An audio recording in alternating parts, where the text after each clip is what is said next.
Hey y'all, hey, we are back for another review of Sisters. We're back with season 8, episode 1, entitled Dead Men Walking. We are back with a bang. Of course, we're going to have to figure out the whodunit as it relates to Gary's potential unaliving. I'm going to be using a lot of quotes, but we'll talk about that by the end of the review.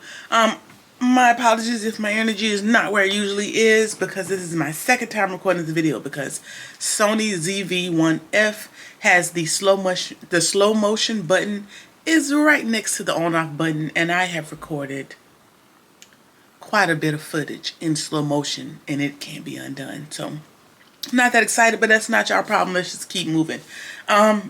Let's just do a quick recap of last season.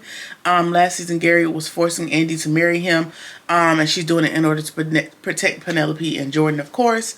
Karen has twins on the way by 2 baby daddies, Zach and Aaron, 1 each.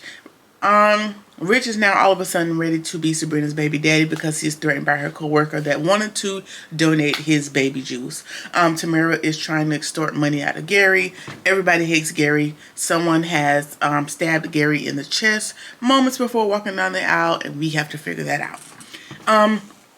Agent Watt is going to be interrogating Agent Watt, and Agent number 2, I never got his name, are going to be interviewing Andy and the rest of the gang independently, simultaneously, and so that's what a lot of this episode is going to entail. So we'll pick back up there. We see Andy being interrogated at the police station, and Agent White wants to know why she was, just days ago, she was ready to testify against Gary, and here it is today, and she has dumped her political boyfriend, and she's about to marry Gary. What the hell is going on?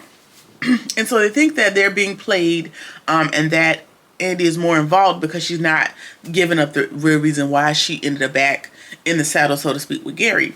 And of course, we know that it's because of his threats, and she's potentially continuing to protect Jordan, because she can't really dime Gary out without Jordan being a bystander, because we know that Gary threatened her. He has evidence against Jordan, and she can't really tell what Gary said without, you know, that information coming out about Jordan, even though it is fabricated. So she's going to continue to protect him.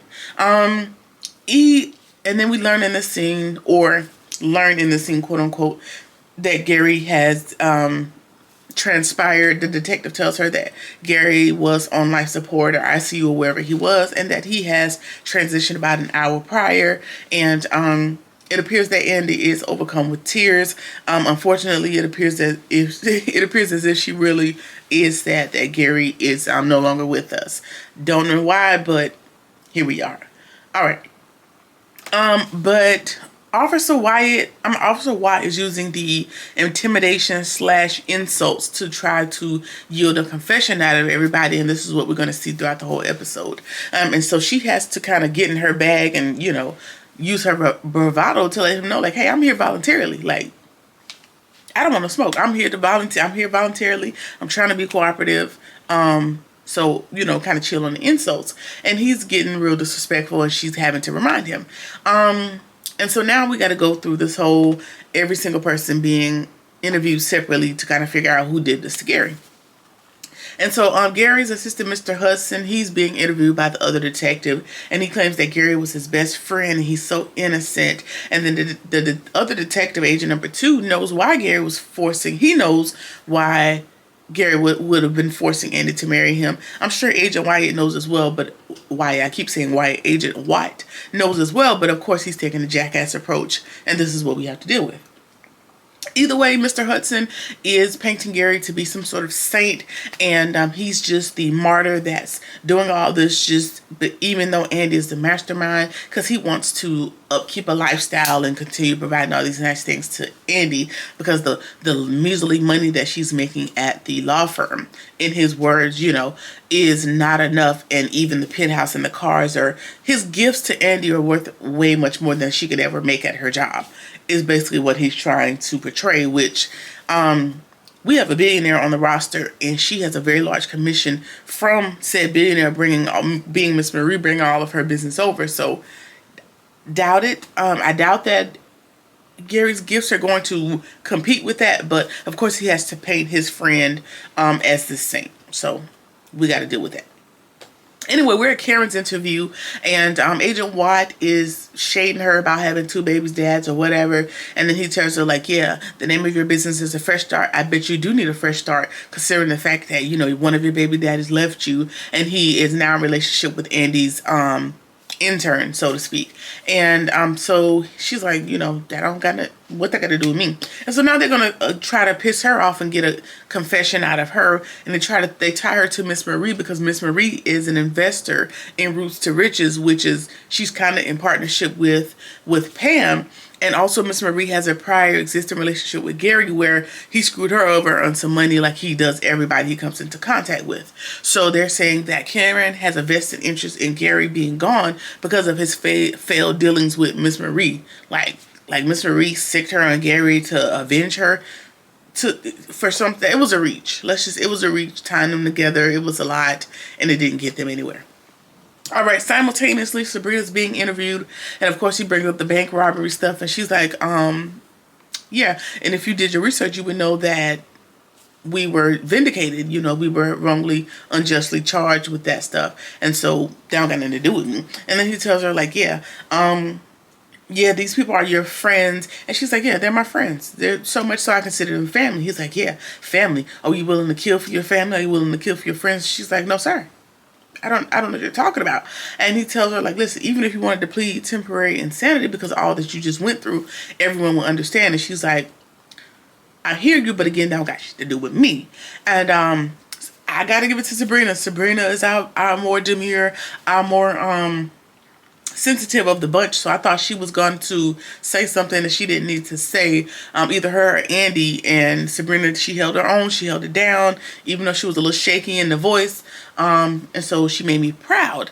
But what I will say is, at this particular junction, it seems like everybody has had very good training. I don't know if it was Andy, but it seems like everybody's given minimal information. We're sticking to, not really the script, but we're sticking to the fact that, hey, we're in this precinct, everything's being recorded, everything can be used against me. I'm giving you just enough to get the hell up out of here. And it seems like this is everybody's second interview. I'm sure everybody was interviewed on the Saturday prior at the wedding when Gary was presumed to be unalived via stabbing. And we're at the second interview. We're at the precinct, and we got to break everybody up and get everybody's individual stories and interrogations. And so everybody has to go through this, unfortunately. All right. So Danny is at the interview, and Danny is a lady after my own heart. She's like, okay, well, like, I know I'm innocent, so I can have as much attitude as I want. Either way, in the judicial system, may not be the best move because it don't really matter. All that matters is what ends up on this camera, on this voice recording, but whatever. Danny is sitting there with her legs crossed, and she got her titties to the ceiling, and she's like, what's up? Like, she's sitting there vaping in the man's face. He doesn't like it, but what can you do about it? Like, what's the charge going to be? Anyway, she tells him that, listen, I don't care what nobody told you. If we went there to be of support, don't know, not my business. I went there to crash the wedding. And I'd do it again and again and again. And so he asked her, like, hey, how far would you be willing to go to keep your best friend from marrying Gary? And she's like, listen, I told Andy myself, I'd be willing to burn the church down as long as she didn't marry Gary. He's like, oh, yeah? Well, how much further are you willing to go? She's like, listen, I probably would have did it myself, but somebody beat me to the punch. I'm not sad about it. As a matter of fact, whoever did do it, when you do figure it out, give them the key to the city. Because what else are we talking about here? Like, I'm not sad about it. I don't feel no ways. What the hell ever. And same. I mean, I ain't really shed no tears for him. Not that I would have anyway. All right. Zach has been around the block when it comes to cops quite a few times, and he's not giving up anything. All he wants to hear is attorney. If my attorney's here, that's all I want to hear. And they're like, hey, why do you need an attorney if you didn't do anything? And Zach is like, I'm not biting. I'm not with it. And so they suggest that maybe it wasn't him, it was his hot-headed fiance Fatima. And he's like, listen, I don't care what you're talking about, just leave her out of it. She don't got nothing to do with this. And he was like, and their Agent White is like, hey, whose idea was it to go to the wedding anyway?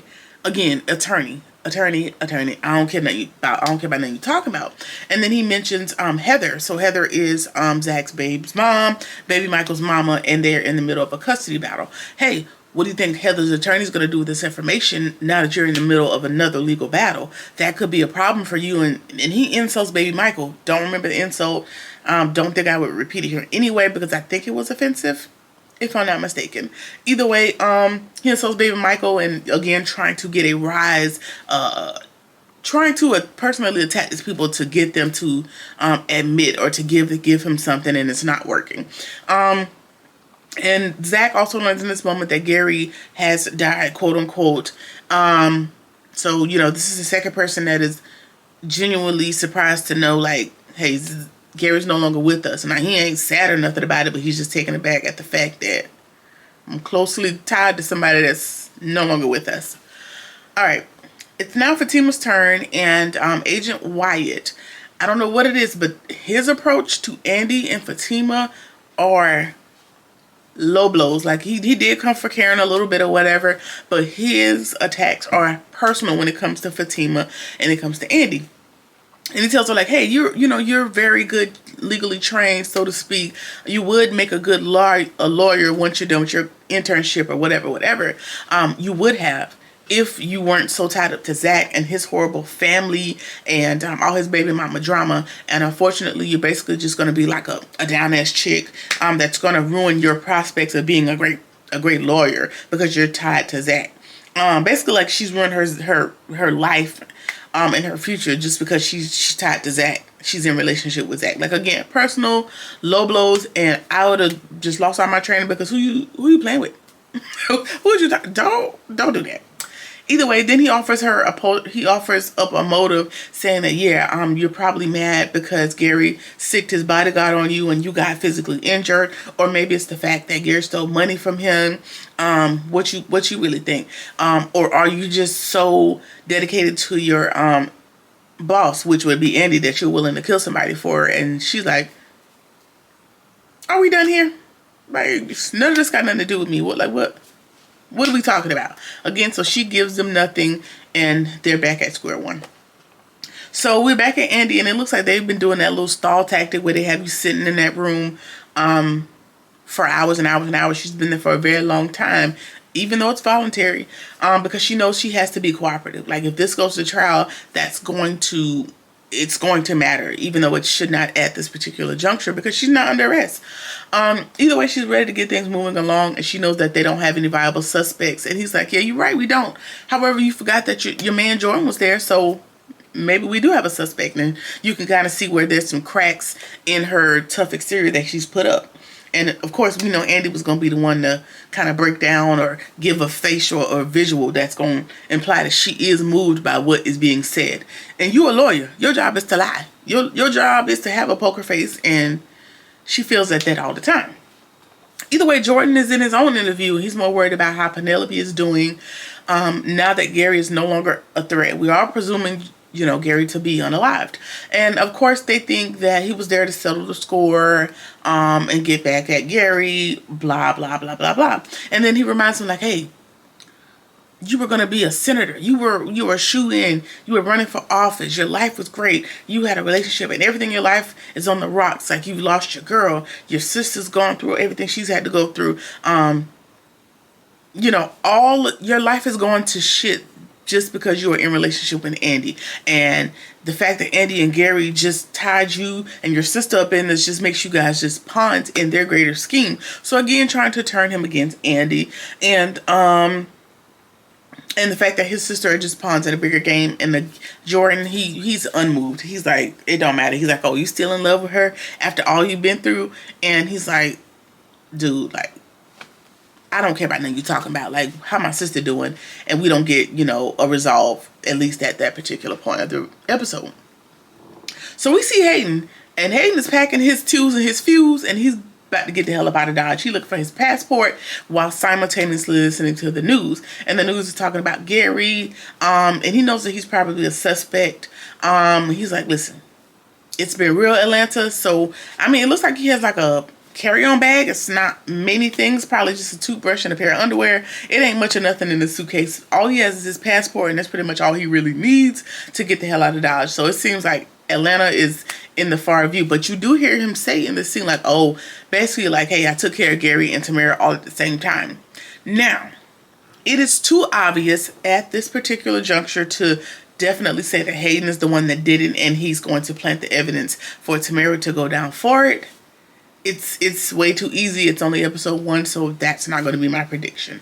So, whatever. Anyway, Tamara shows up at the front door as he's leaving, and she's like, boy, my boy, where you think you're going? And so now his plans of escape have been foiled because she want to know, well, where you think you're going? And of course, that does not resolve in this episode, and we'll pick that up next week. Okay. Sabrina gets home and Rich is there. He's waiting for her, and she tells him, listen, I'm overwhelmed with everything that just happened at the police station, and he promises her that he ain't going nowhere, and he's there to be of support. And I was just more than excited about the fact that they didn't get into the baby talk, and anything at this particular point, because, sir, I got a lot on my mind. You and this baby and everything else is not right now. Give me some time. So I'm glad that he didn't bring any of that up. I'm sure it'll probably be next week, but just let me get my mind off of this for a second first. All right. Danny gets home and she immediately has to journal about her encounter at the precinct.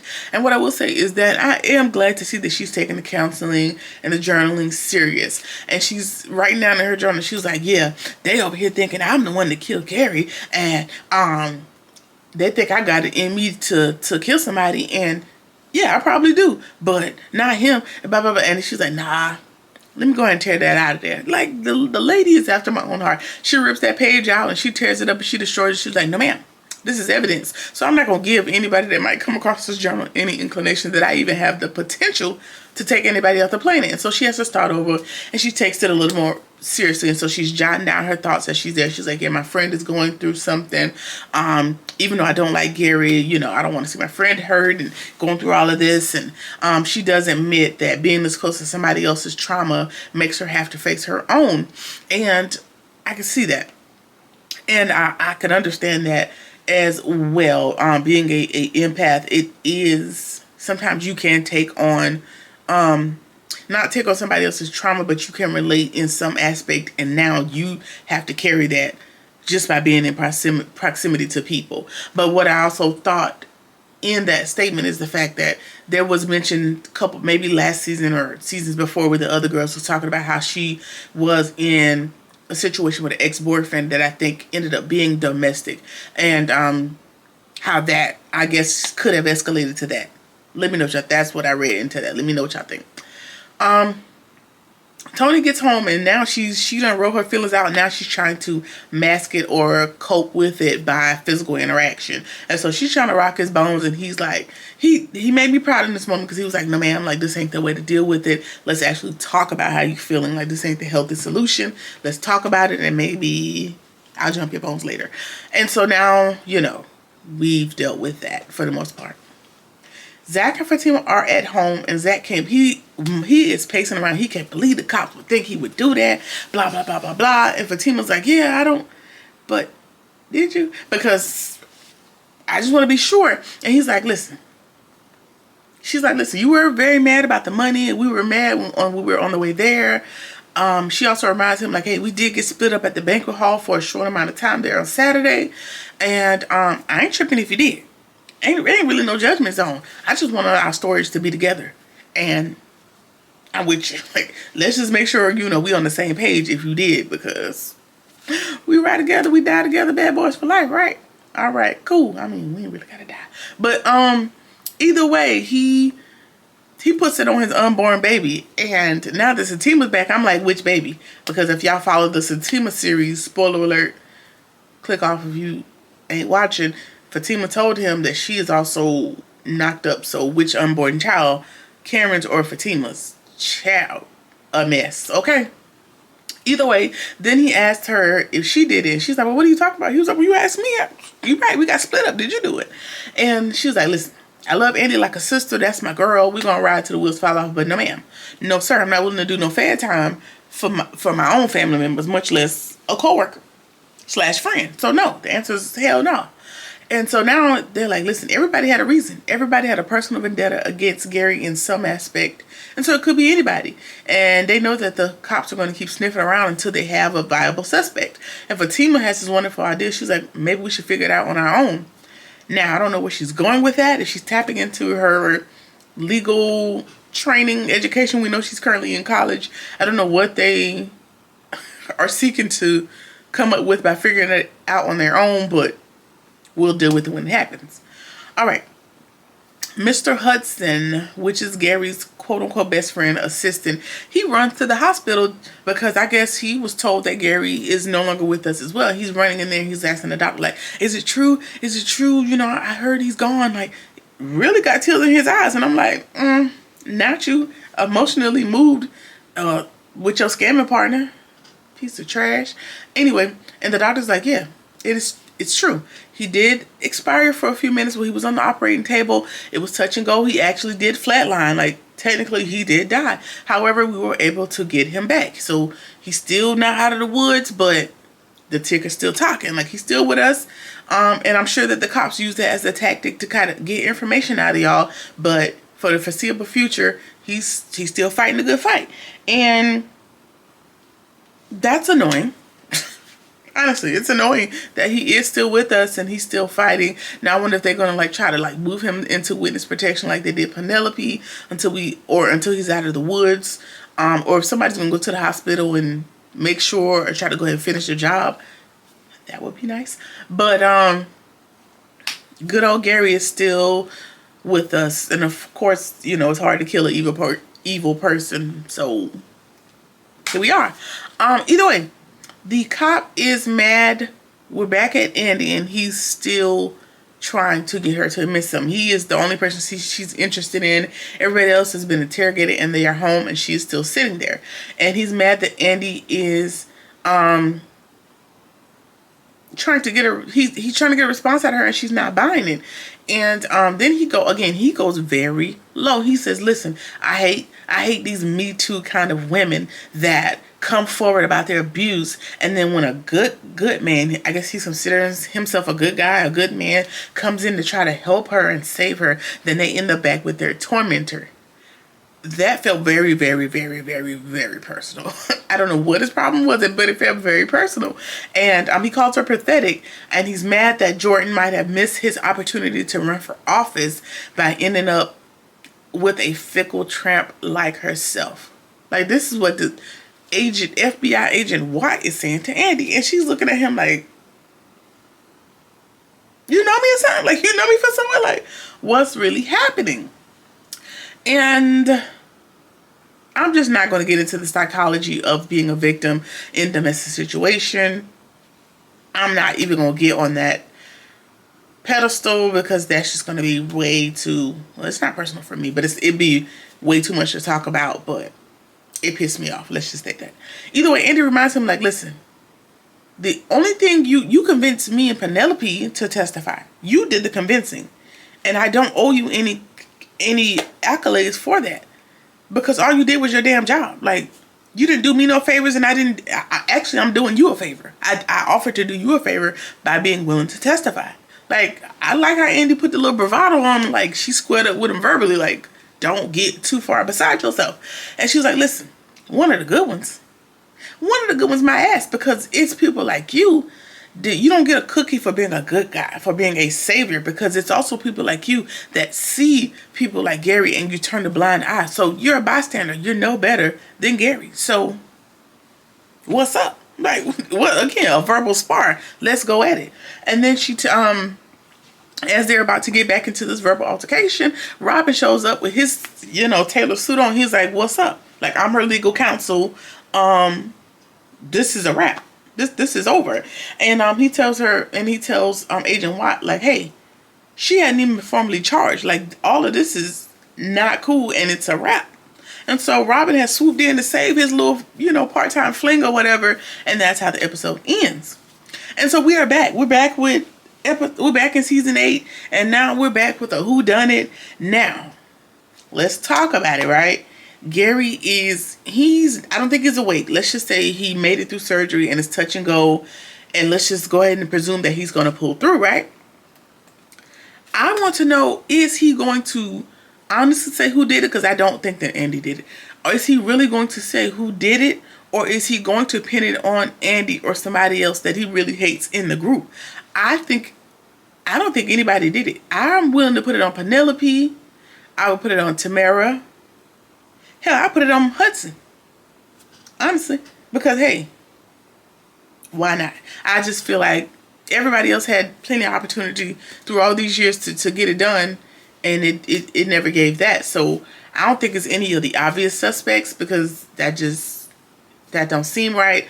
I would love for it to be Hayden, but I doubt that it is Hayden. So, what's the predictions for the season? Who did it, y'all? Like, talk about it in the comments because I normally have predictions, but I don't know.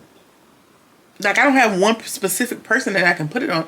But if I just had to do it for the sake of making my predictions for the season, I'm going to say Penelope.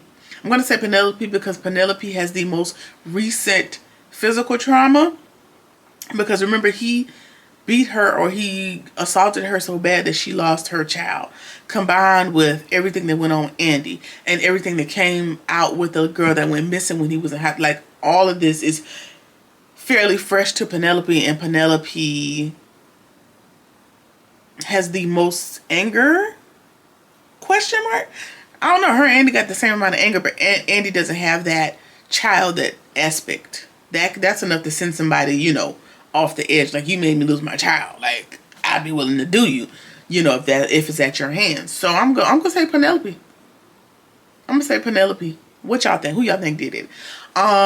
That's my predictions for the season. It's not really a whole lot to go through as far as the individual relationships. Everybody's just gonna be dealing with that. Sabrina and the Rich thing, I think all this baby stuff is on hold. Maurice, he's innocent in all of this for once, and so that's all I got. Let me know what y'all think about the episode. Again, this has been season 8, episode 1. Let's talk about it in the comments. Like, comment, share, subscribe, or whatever it is that you feel like doing, and I'll see you in the next one. Peace.